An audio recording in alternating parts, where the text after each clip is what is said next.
Peace of Mind podcast merges business and psychology. These topics are designed to inspire solutions for entrepreneurs to provide insights that improve their overall mental health and business success. Welcome to the Peace of Mind podcast, where we merge business and psychology. And today I have a very special guest. In fact, the most special guest that I'll ever have. And the reason why is she is a mother, she is a psychologist, and she's an entrepreneur. And what she's going to be talking about today is how do you operate in these three roles? So if you're out there and you're looking for a way to understand how to do so many different things at one time, do that. The reason why I said she's the most special guest I'll ever have is because she happens to be my wife. And so she's amazing, and she's going to give you some great information. So tune in to the Peace of Mind podcast. Welcome to the Peace of Mind podcast, where we discuss all things business and psychology. And today I have the pleasure of having a conversation with my beautiful wife of 24 years, Latasha Cooper. And what she does is she's a school psychologist, she's an entrepreneur, and she's a mom, and she's having to manage all of those. And so what we thought we would do today is have a conversation about what that journey is like, because when you're on the path towards becoming a professional, kids come along. And when you're on the path of going from being a professional to being an entrepreneur, all of those things working together creates some unique challenges. And so what we want to do is provide value for you so you can really get some tips and clues about how to effectively manage it, because you can manage it, but effectively managing it is a completely different thing. So my first question to you is, when you think about just where you were, you went to UC Riverside and you graduated, and what was on your mind right there? What did you think about your life and what it was going to look like at that point? Marrying you. That was what was on my mind when I was graduating. So for our listeners, my husband is 1 year ahead of me. And by the time I was a sophomore, so we started dating for me as a freshman, I knew that I absolutely wanted to marry my husband. And so as the time went on and I became a junior and I became a senior and he had graduated, I started putting a lot of things out there to let him know that I was ready to be married. I actually would have gotten married the same day that I graduated. So I was definitely ready. But so in terms of what was on my mind, it was definitely starting my life with you. And we were on the path of both being very influential in the world of education. And at that point, I was entering my profession as an admissions counselor, and I was planning to get as many kids of color into college, because our mindset at that time was that obtaining a bachelor's degree was the way to change your generational legacy. That was what we fought for. And we felt like we were recipients of that. I grew up in a neighborhood that had a lot of crime, had a lot of gang violence, and education and getting a college degree.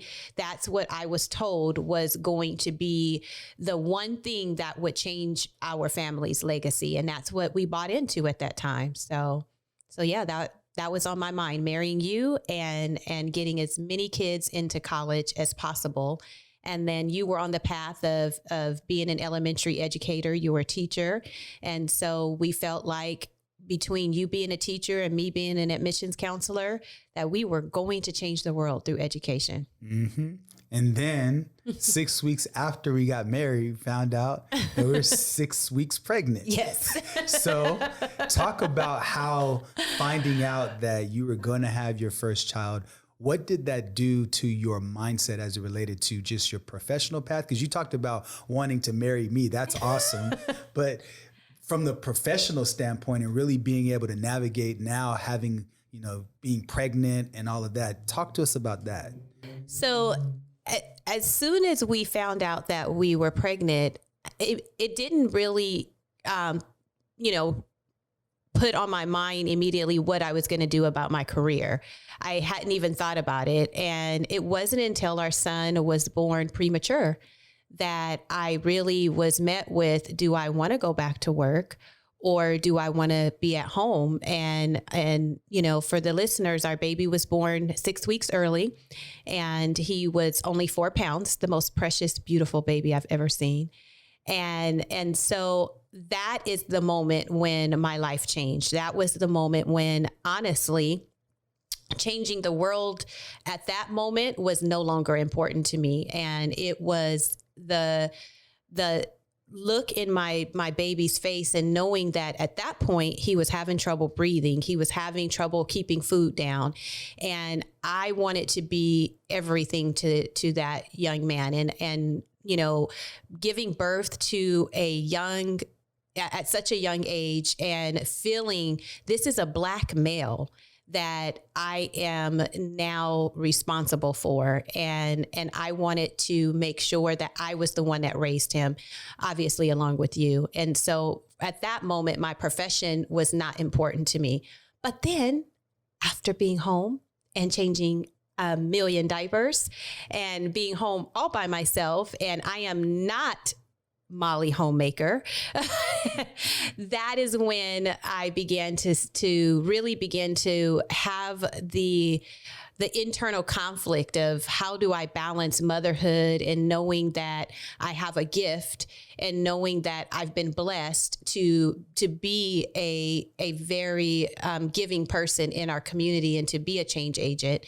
That was when that internal conflict started, after him being born and him getting over jaundice, and he gained weight and he was breathing on his own. Once those things happened, then that's when I began to have that internal conflict. So I packed my baby up and we went back to work. And thankfully, I've always been a very credible person. So I went back to the community center that I first gained my profession.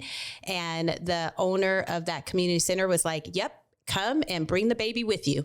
And so very blessed from that perspective. But it was an internal conflict. And I have learned, even looking back at that when you keep your priorities in order, when you keep God, family, and then your business and your profession, everything works out. Because just even looking at that example, that I was beginning to think like, I cannot stay home all day and do nothing. I get a phone call from my former boss and says, hey, I hear you're home on maternity leave. I need some help.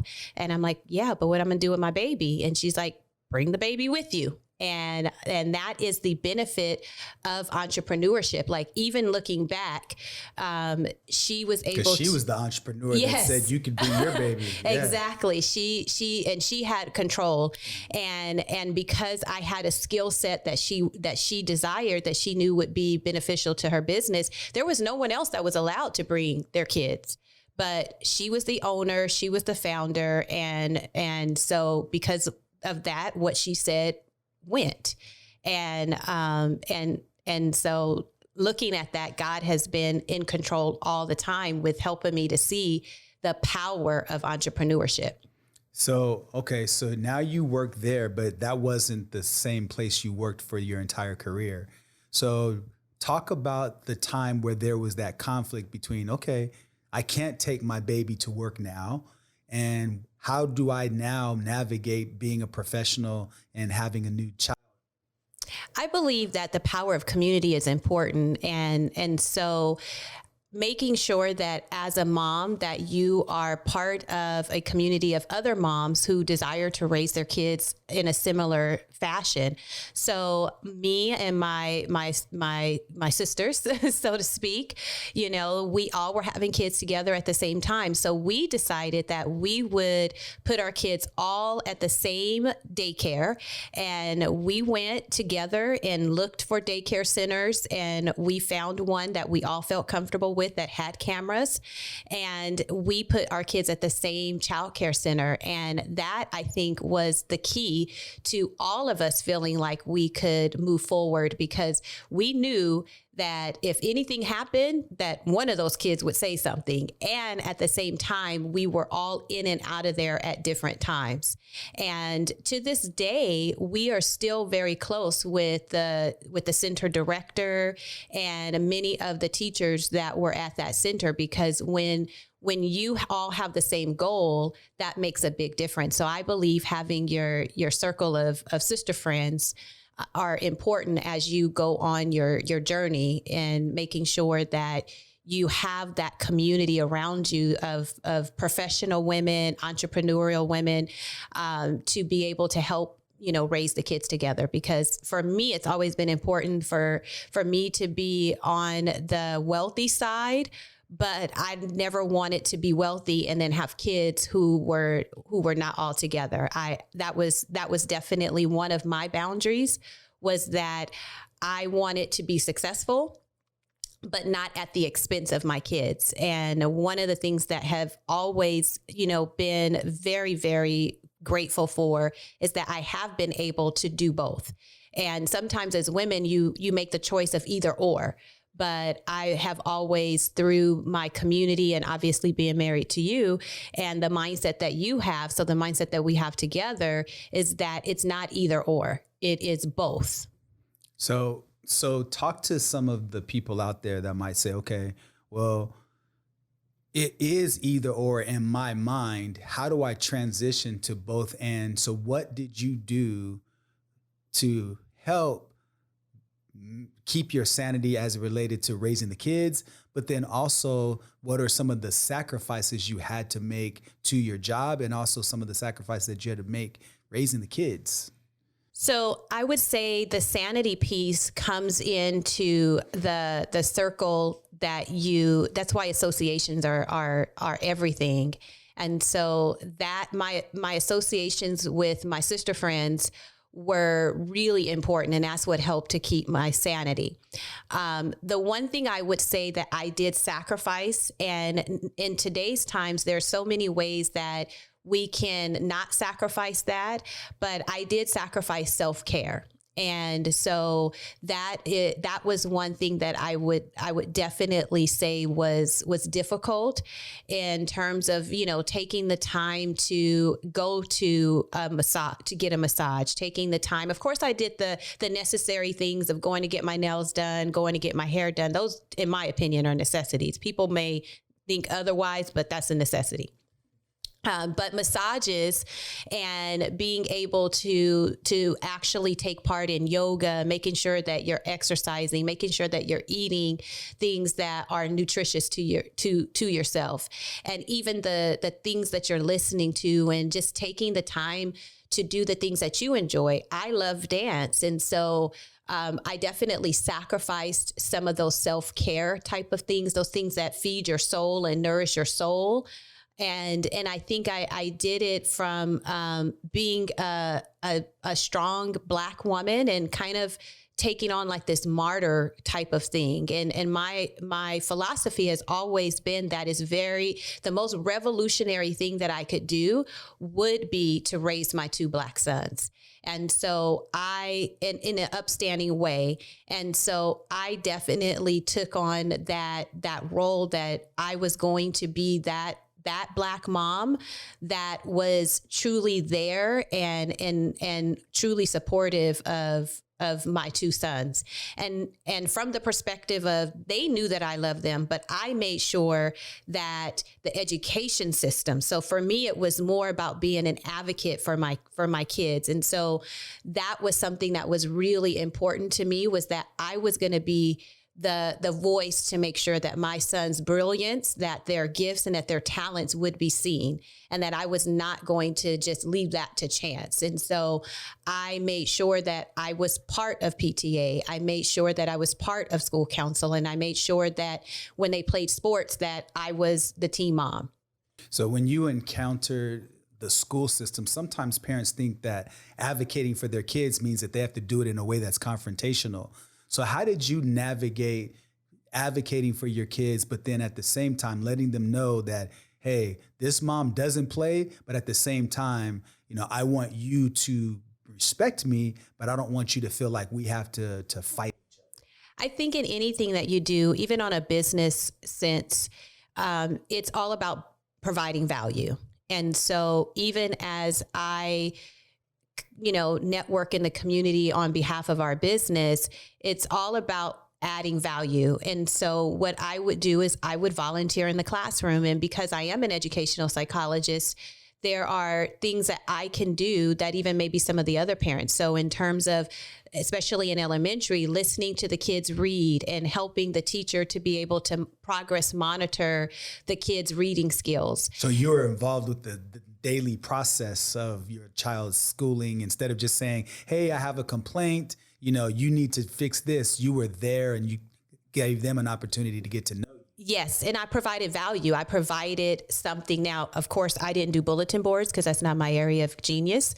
And so, but you basically, for me, I've always just found that when you provide value, that makes a big difference. And then when you do have something that is important to you, a concern, then you can begin to be able to share it. And again, even on the business side, in terms of me being both a professional and providing certain counseling services and psychology related services in the school system. But whether it's me in my profession or me on my entrepreneurial side or me as a parent, I am the same person in all of those settings. And in all of those settings, my goal is always to provide value and to be a resource and to be helpful. So now, okay, so let's progress a little bit forward. So you've had one child and you became a school psychologist. You have a second child. And now you've got these two babies in your life and you have this profession. How did you handle all of that? Because, you still had needs to help with me and all of that stuff. But we'll talk about that in a little bit. But how did you manage just kids and your profession? So I think that honestly, managing kids and profession, men and women do that all the time, and particularly females. For me, the piece was managing the profession, the kids, and entrepreneurship.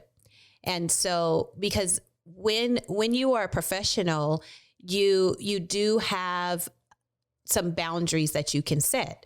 However, as an entrepreneur, it is an all day, every day type of But even lifestyle. The job you chose, though, it was based on having kids and being able to be in their lives. So, so you were strategic in your process. Yes. So talk a little bit about that. Yes. And when I switched from being an admissions counselor and then moved to school psychology, one of the reasons for the move was so that way I could be on the same schedule as my children, as well as being able to, I've always wanted to be a change agent.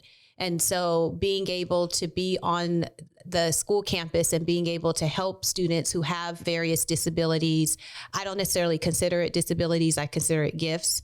And so being able to be there and help manage the different emotions related to some of the gifts that kids have, and helping teachers and helping parents, I've always enjoyed that aspect. And even though I was just mentioning that entrepreneurship is an all day, every day type of lifestyle, but even the profession that I chose is still an all day, every day, because it's not as though I didn't bring work home. It's not as though there weren't things that I was doing outside of work for my profession, whether it was continuing education, whether it was just some of my community work in terms of bringing out awareness in terms of how to help students.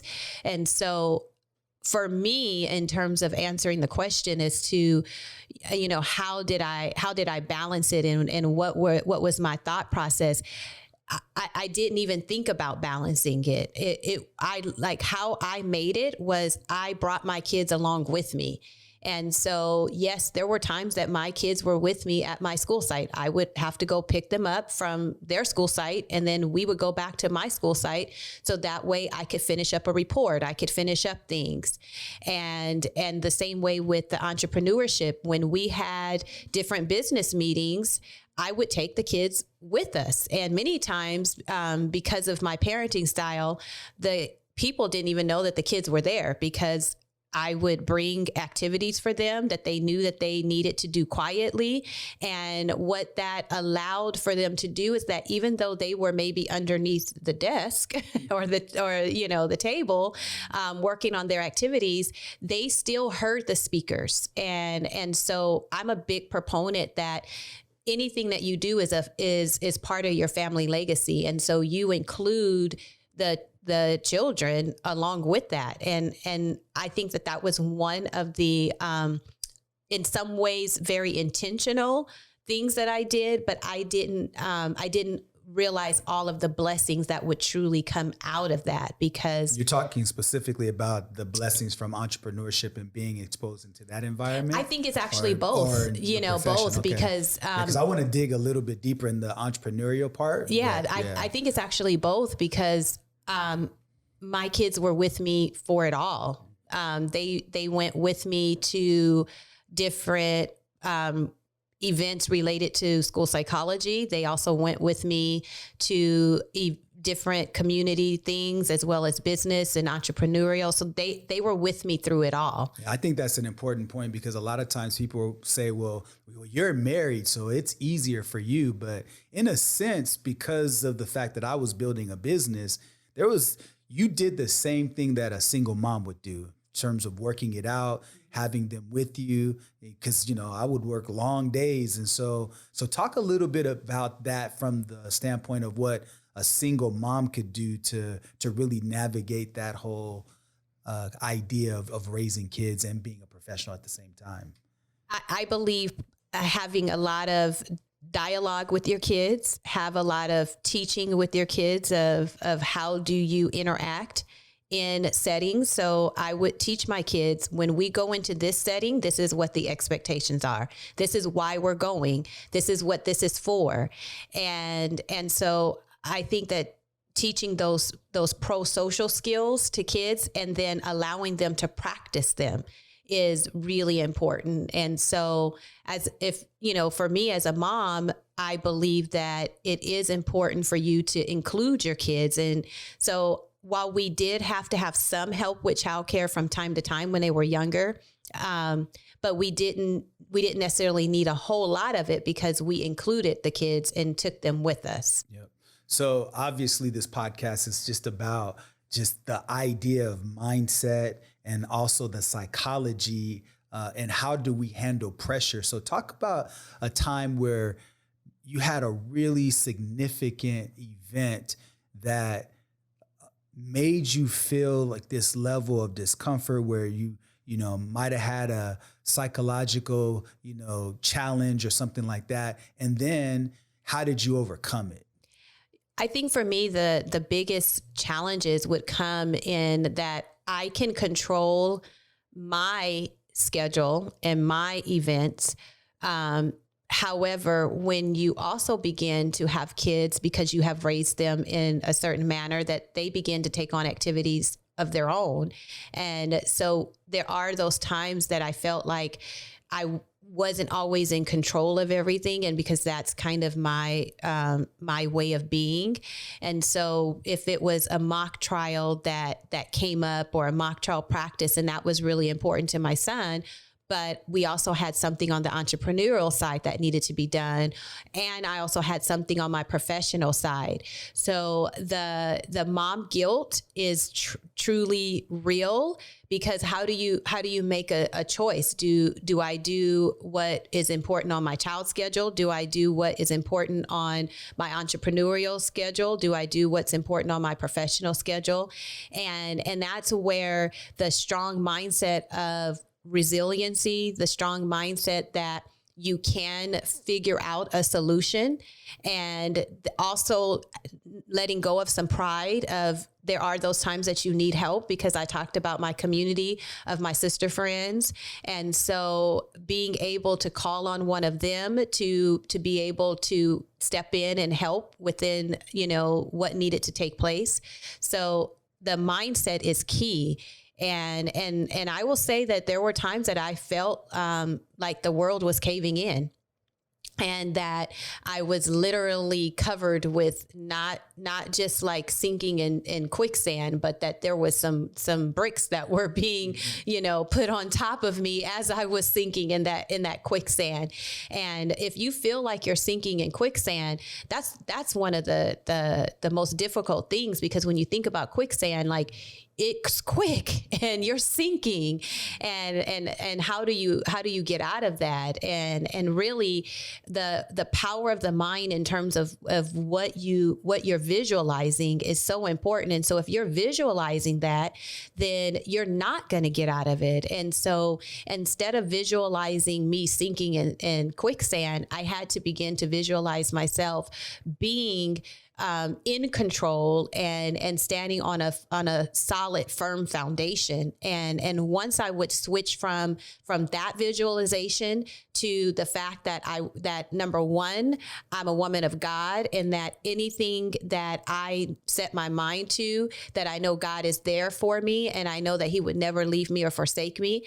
And as long as I put that back in my mind, then I realized the firm foundation that I'm standing on, and that's where the problem solving begins to happen, instead of the self-sabotaging thoughts that can, begin to happen, and all of the limiting beliefs of, I am this Black woman, and how am I going to raise these kids? How am I going to take our family to the next level? Because sometimes, whether you're married or single, one thing about a woman is that we have the innate ability to really birth things. And so when you really understand that power that you have and you harness that makes a big difference. But we have, as women, we self-sabotage ourselves so much. And so getting out of that is so important. So you talked about self-sabotage, you talked about limiting beliefs, you talked about being a professional, you talked about raising kids. Now, on top of all of that, I go and start a business and I drag you into it. And talk about what that's like from the time when you first were encountered with the idea up until now. If you can kind of give a brief timeline of your mindset in that process. So number one, I'm a very consistent person. And so for me, when we got married, our goal was to change the world through education. And so when you said we were going to change the world through entrepreneurship, I was like, wait a minute, that is not what we said we were going to do. And so I wasn't even thinking about it from a critical lens of what does it take to change the world? I was more focused on, this is how we said we were going to change the world. So why are we deviating from that? And we know that this way is an appropriate way, because education, of course, if you increase in your knowledge and if you have a degree behind your name, then that adds credibility. And we know these things. This is what we said. And so to deviate from that is not even what we're supposed to do. And so moving from that, it took a mindset change, and for me to open up and to be able to understand that there is more than one way to solve a problem. And I think that as much as I love education, and I know that there is things that God has me there for, but I also understand that education is only one way to solve a problem. And may not be enough to solve the bigger problem. Exactly.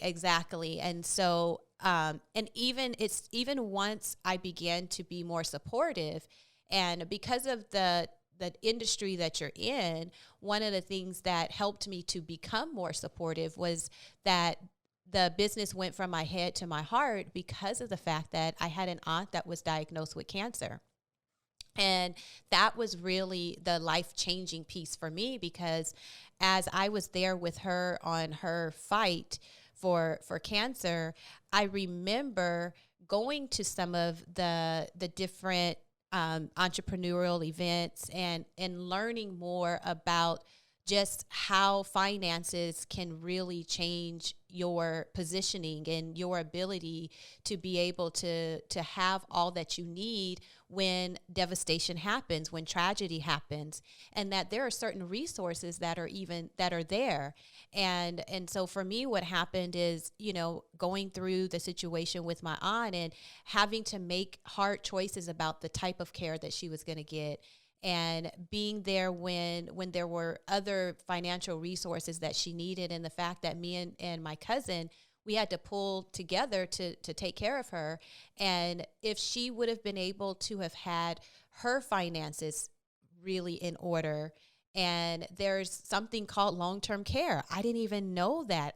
There's critical illness support through life insurance that I didn't even know existed.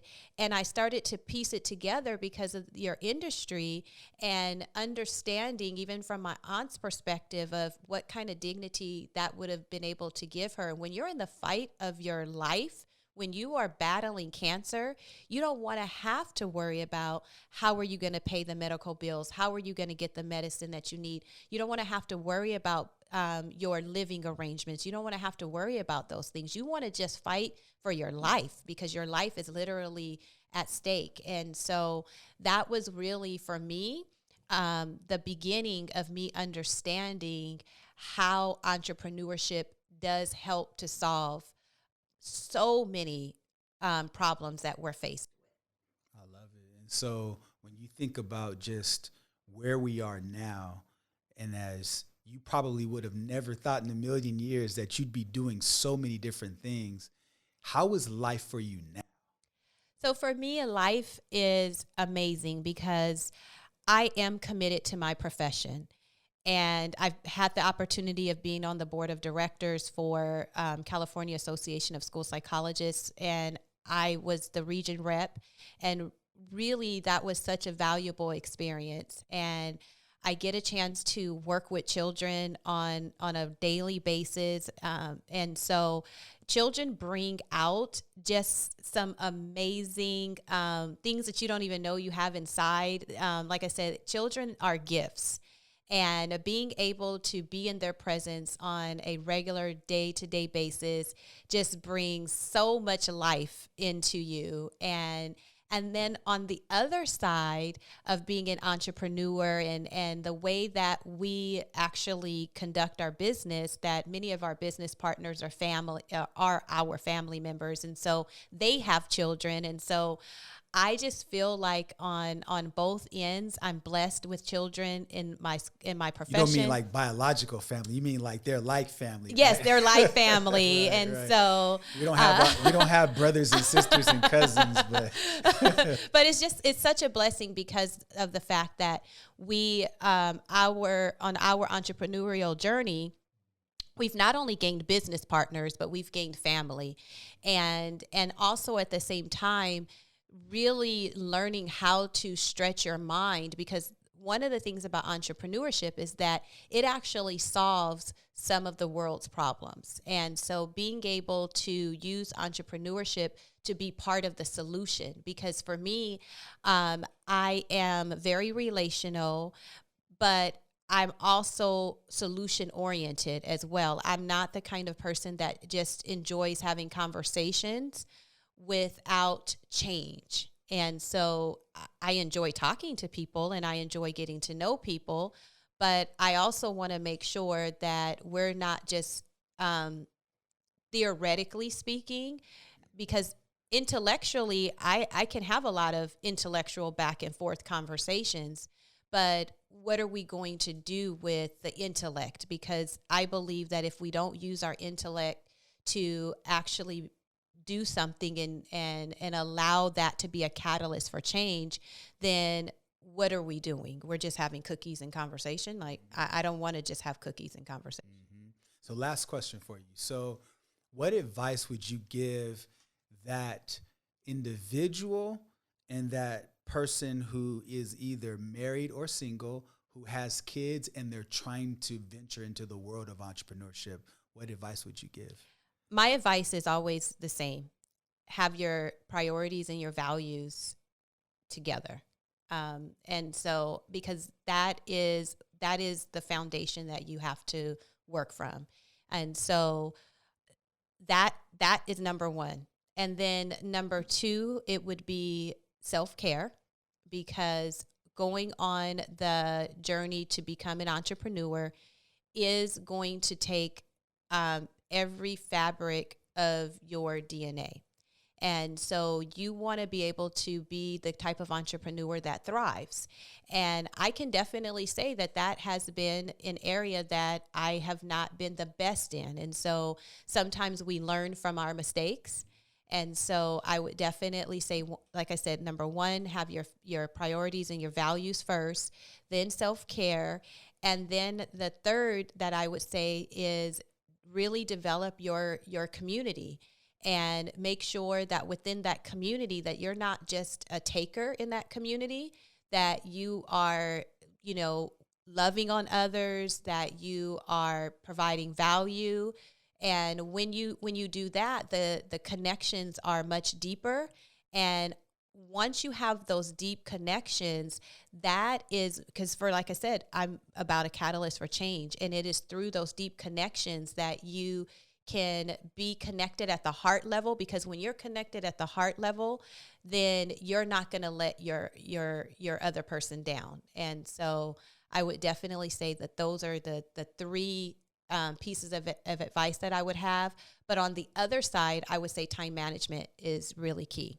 And so making sure that you have a time management system, whether it is that you use Calendly, whether it is that you use a productivity type of planner, but it's going to be important for you to manage your time, and you put into your schedule those things that are income generating, because especially for me, I am on a relational side.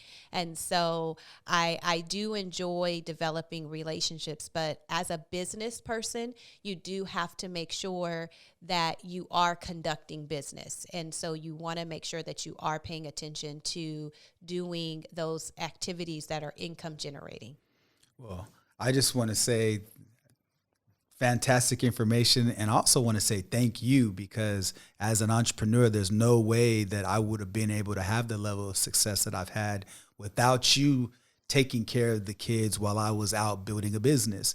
And at the same time, I wouldn't have been able to be in a position where we could go and travel the world and, go to places like Italy and Hawaii and Dubai and the Caribbean and all over the world. And we wouldn't have been able to do that. And so, 100%. so your role in that. So think about this, honey, though. If you would have stayed an educator, and obviously I am still in my profession, we probably would have been able to do some types of vacations. We would have had one trip a year, right? No, probably not even one a year. Yeah, probably would have been every every other year or something. And so, but because of the fact that you did understand that entrepreneurship is a way to change our family legacy, and that you brought me along kicking and screaming for the very beginning. And I'm pretty sure you're very thankful for my aunt in terms of her being able to, to put the business from my head to my heart, and for my mom, because she told me I better get right next to you. But that's for another episode. But yes, I am so grateful. And what's amazing is that with the trips that we've been able to take, just how that has even informed our children's lenses, that they've been able to go to Italy, and they've been able to, see so many different places within the world, and have, stamps in their passport, that now that we don't even always get to see them because, they're traveling. So our son has been to China, and our youngest son, frequently, sometimes I'm like, that's TMI, but our youngest son attends Howard, and where that is, they can just go to New York, just So cool. So, well, this is just the beginning, which is cool and fun because of the fact that we're still young. We have adult children, and we still get to